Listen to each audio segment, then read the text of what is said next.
Text টিউটোরিয়ালের দ্বিতীয় পর্বে সবাইকে স্বাগতম তথা শেষ পর্বে।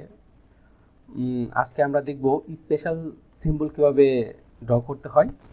তো আমরা জাস্ট এটাকে কোনো একটা টেক্সটকে সিলেক্ট করব অথবা টেক্সট রাইট করে এখানে ডিলিট করব। ডিলিট করে যদি আমরা ডায়া সিম্বল ড্র করতে চাই, ডায়া 10 দরকার হয়, তাহলে ডায়া ড্র করার জন্য পার্সেন্ট সি, তাহলে দেখেন ডায়া চলে আসবে। আমি ডায়া 10 দিচ্ছি। এখন যদি আমি 45 ডিগ্রি দিতে চাই তাহলে পার্সেন্ট ডি, দেখেন ডিগ্রি চলে আসছে। এখন যদি আমি প্লাস মাইনাস সাইন দিতে চাই তাহলে দিতে পারবো। আমি পার্সেন্ট ই প্রেস করলে কিন্তু চলে আসবে। ওকে, তো এইভাবে আমরা বিভিন্ন সিম্বল অ্যাড করতে পারবো। তো আমি বাইরে ক্লিক করব। এখন এই টেক্সটটাকে সিলেক্ট করব। সিলেক্ট করে যদি আমরা কেস আপার কেস এবং লোয়ার কেস করতে চাই কোনো লেখাকে, সেটা করতে পারবো। জাস্ট আমরা টেক্সটটাকে সিলেক্ট করে রাইট ক্লিক করব, এখানে চেঞ্জ কেস আছে, হ্যাঁ, চেঞ্জ কেস দিয়ে আপনি লোয়ার কেস করতে পারবেন। দেখেন লোয়ার হয়ে গিয়েছে। আবার আমি চেঞ্জ কেস থেকে আপার কেস করে রাখবো। এখানে কিবোর্ড শর্টকাটও দেওয়া আছে Ctrl+Shift+U, আর লোয়ার কেসের জন্য Ctrl+Shift+L। আমি আপার কেসই রাখবো। ওকে, এবার আপনারা কেস চেঞ্জ করতে পারবেন। যদি আপনারা কোনো ড্রয়িংয়ে ফিল্ড অ্যাড করতে চান সেটাও আপনারা করতে পারবেন। সেটা করার জন্য টেক্সটটাকে সিলেক্ট করতে হবে এবং রাইট ক্লিক করে দেখেন ইনসার্ট ফিল্ডে ক্লিক করব। ক্লিক করলে এখানে দেখেন বিভিন্ন ধরনের ফিল্ড আছে। ক্রিয়েট ডেট, তারপরে শিট নেম, তারপরে ফর্মুলা অ্যাড করতে পারবেন, ফাইল সাইজ অ্যাড করতে পারবেন, ফাইল নেম, ফাইল পাথ সব অ্যাড করতে পারবেন। যেহেতু আমরা ফাইল নেম অ্যাড করব সেহেতু আমরা ফাইল নেমে ক্লিক করব। ক্লিক করলে এখানে দেখেন কেসগুলো সিলেক্ট করে আপার, লোয়ার, ফার্স্ট, টাইটেল আপনার যে কোনো একটা সিলেক্ট করবেন। আমি আপারই রেখে দিচ্ছি। তারপরে এখানে টেক্সটের যে ফরম্যাটটা সেটা কীভাবে চান সেটা ইউজ করতে হবে। ফাইল নেম অনলি, এটা যদি সিলেক্ট করেন তাহলে ফাইল নেম দেখাবে শুধু, পাথ অনলি এটা শুধু লোকেশন দেখাবে কোথায় সেভ করা আছে ফাইলটা। আমি পাথ অ্যান্ড ফাইল দুইটাই দিয়ে দিচ্ছি এবং ডিসপ্লে ফাইল এক্সটেনশন অর্থাৎ ফাইলের এক্সটেনশনটাও দেখাবে, অর্থাৎ .dwg ফাইলটা যে এটার এক্সটেনশন দেখাবে। আমি এটাকে রেখে জাস্ট এখানে ক্লিক করব। দেখেন এটা কিন্তু কোথায় সেটা দেখাচ্ছে। এটা লোকেশনটা দেখাচ্ছে না, কারণ হলো কি জানেন, আমি এটাকে সেভ করি নাই। হ্যাঁ, তো আমি এটাকে জাস্ট ডিলিট করে দিব। আমি Ctrl+Z দিব, জেড দিয়ে পূর্ব অবস্থায় যাব। আমি বাইরে ক্লিক করব, স্কেপ প্রেস করব। এখন আমি এটাকে সেভ করে নেব, তাহলে ফাইলের লোকেশনটা দেখাবে। আমি ফাইলটাকে সেভ করব।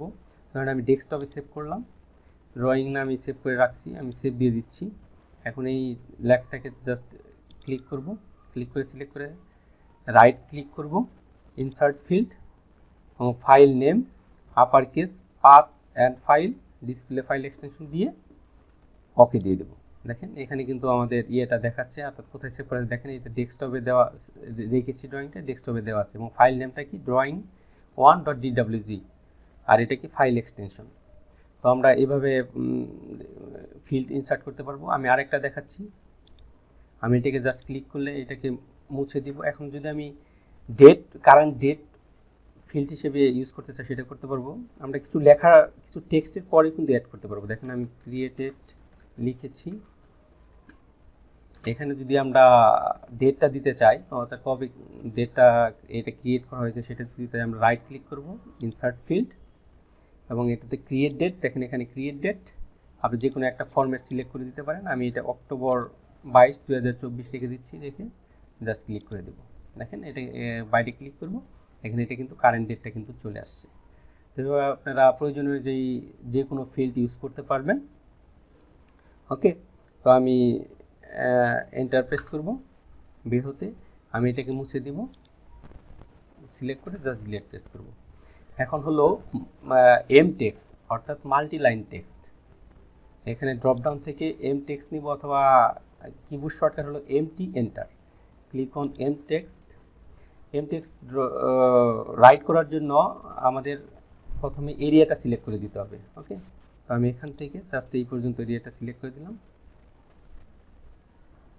ক্লিক করব, ক্লিক করলে এরিয়াটা সিলেক্ট হয়ে যাবে। ওকে, দেখেন এখানে টেক্সট চলে আসছে। তো আমরা এখানে কিছু লিখব, NOTES নোটস। আমি এন্টার প্রেস করব পরের লাইনের জন্য, যেহেতু এটা মাল্টি লাইন টেক্সট। তো এখানে লিখব হলো learning AutoCAD, learn AutoCAD with soft 270 channel. তারপরে আবার এন্টার দেবো পরের, dimensions are in mm, learn AutoCAD free. Okay, আমি ডট ফুল স্টপ দিয়ে দিচ্ছি। দেখেন এখান থেকে আমরা যদি কোনো এটার স্টাইল পরিবর্তন করতে চাই, অর্থাৎ টেক্সট স্টাইল পরিবর্তন করতে চাই, জাস্ট সিলেক্ট করে এখানে ক্লিক করব। ক্লিক করলে স্টাইল 1 দেওয়া আছে, তো আমরা এটা চাইলে এটা নিতে পারবো। তো আমি জাস্ট সিলেক্ট করে করতে হবে সবগুলো, দিয়ে আমি প্রথমটাই রেখে দিচ্ছি। ওকে, তো এটা আপনারা চাইলে এখানে টেক্সটের হাইট পরিবর্তন করতে হবে। এখানে আমি 15 দিয়ে দিচ্ছি, এন্টার। ওকে, তো আমি 10ই রেখে দিচ্ছি। আপনি পার্টিকুলার টেক্সটেরও হাইট চেঞ্জ করতে পারবেন, যেমন নোটসটা যদি আমি সিলেক্ট করে এখানে আমি এটা 15 করে দিই, তাহলে এটা শুধু এইটাই 15 হয়ে যাবে। ওকে, এটা করতে পারবো। আমি এটাকে বোল্ড করতে পারবো, দেখেন বোল্ড হয়ে গিয়েছে। ইটালিক করতে পারবো, আন্ডার লাইন করতে পারবো, আপার লাইনও করতে পারবো। ওকে, এটা আমি টেক্সটটা চেঞ্জ করতে পারবো, দেখেন এটার ফন্টটা চেঞ্জ করতে পারবো, এটা কালার চেঞ্জ করতে পারবো। ওকে, এইসব কালার এগুলো চেঞ্জ করা যাবে। তো আপনি যদি এটার সাথে ম্যাচ করতে চান কোনো একটা ড্রয়িং, সেই ম্যাচ প্রপার্টিসের মতো ম্যাচও ইউজ করতে পারবেন। জাস্ট আমি এটাকে এখানে রাখবো, সিলেক্ট করতে হবে না, জাস্ট যে লেখার সাথে ম্যাচ করতে চান সেই লেখাটা মাঝখানে রাখবেন, রেখে ম্যাচ, যে লেখাটা যে টেক্সটটা আপনি ওইটার মতো করতে চান জাস্ট এটা ক্লিক করবেন। দেখেন যে কয়টাতে ক্লিক করবেন আপনি সেই কয়টা হয়ে যাবে। হ্যাঁ, আমি স্কেপ প্রেস করব এটা থেকে বের হতে, ম্যাচ থেকে। এখন আমি এটার মতোই রাখবো এগুলো, তাই এখানে রেখে এটার মতো করবো, সেটা এটাতে রেখে ম্যাচ, এটাতে ক্লিক দেখেন আগের মতো হয়ে গিয়েছে। এভাবে আপনারা ম্যাচ ইউজ করতে পারবেন। আমি স্কেপ প্রেস করবো ম্যাচ থেকে বেরোতে। এখন দেখেন আপনারা যদি কোনো লেখা বা কোনো ড্রয়িংয়ের কোনো অংশ ফাইনালাইজ না করতে চান, তাহলে স্ট্রাইক ইউজ করতে পারবেন। এখানে দেখেন স্ট্রাইক, এখানে জাস্ট লেখাটা সিলেক্ট করবেন, রেখে স্ট্রাইক রাখবেন। এই স্ট্রাইক দেওয়ার মানে হলো এই পার্টিকুলার পোর্শনটা ফাইনালাইজড হয় নাই, অর্থাৎ ঝুলে আসে, এটা ফাইনালাইজ হয়নি।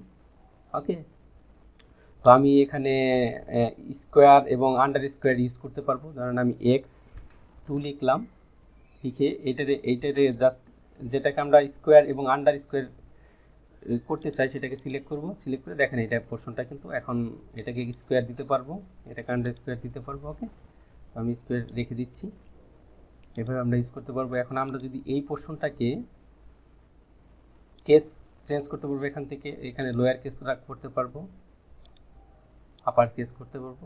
ওকে, তো আমরা এগুলো করতে পারবো। এখন আমি এই টেক্সটটাকে মডিফিকেশন করবো, এটাকে জাস্ট ক্লিক করে।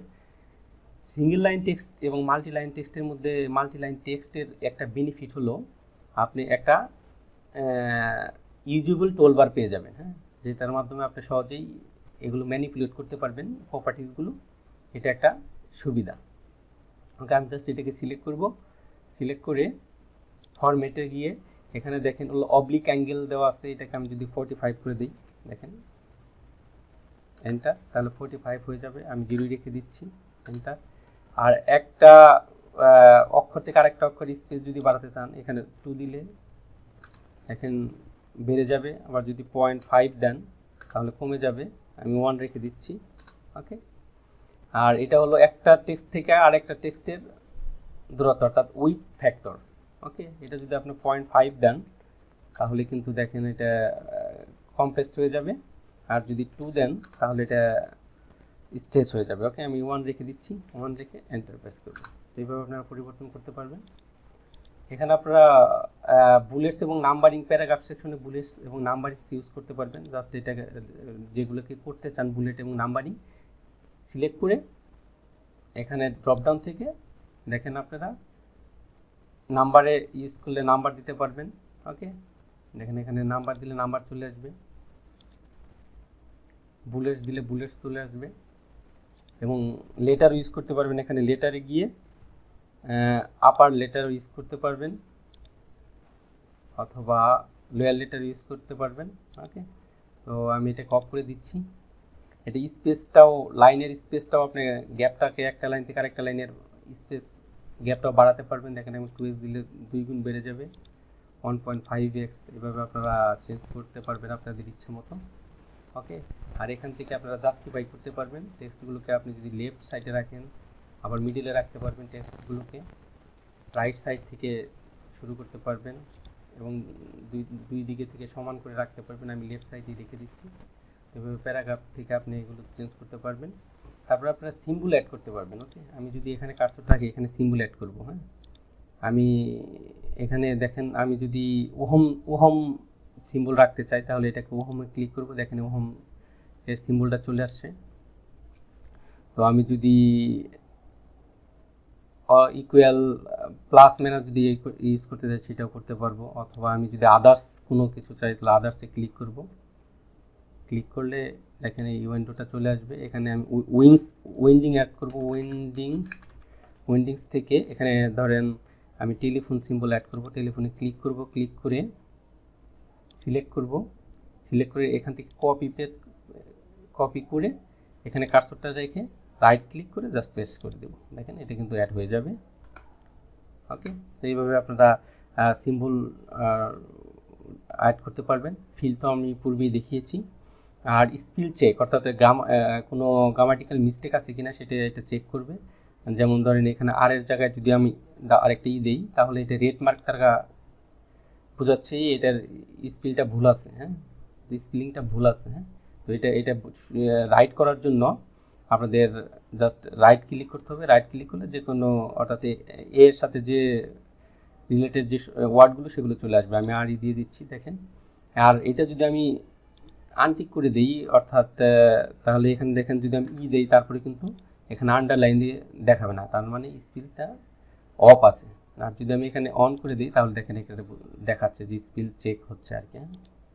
এটা আমি রাইট ক্লিক করে চেঞ্জ করে দিচ্ছি। তারপরে ফাইন্ড অ্যান্ড রিপ্লেস, অর্থাৎ ফাইন্ড রিপ্লেস করতে পারবেন, অর্থাৎ কোনো একটা ওয়ার্ডকে আপনি ফাইন্ড করতে পারবেন।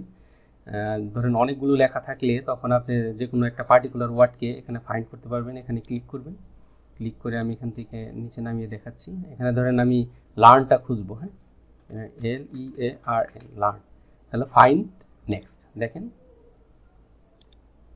এটা কিন্তু ফাইন্ড আছে। হ্যাঁ, এই লার্নটা কিন্তু ফাইন্ড করে ফেলেছে। আপনি যে কোনো টেক্সটকে এখানে দিলে ওই টেক্সটটা যেখানে আছে সেখানে কিন্তু খুঁজে বের করবে। আমরা যদি রিপ্লেস করতে চাই, লেখাটাকে কোনো কিছু দিয়ে রিপ্লেস করতে চাই, আমি ধরেন ডু দিয়ে রিপ্লেস করব। ডু, এখানে রিপ্লেস দেব। দেখেন এখানে কিন্তু লার্নটাকে ডু দিয়ে রিপ্লেস হয়ে গিয়েছে। ওকে, আপনি যদি সবগুলা লার্নকে ডু দিয়ে রিপ্লেস করতে চান তাহলে রিপ্লেস অল দিলেই সবগুলো চেঞ্জ হয়ে যাবে অটো। হ্যাঁ, তো আমি এটাকে আবার ডোটাকে খুঁজবো, ফাইন্ড নেক্সট। দেখেন এখানে ডোটা সিলেক্ট হয়ে গিয়েছে।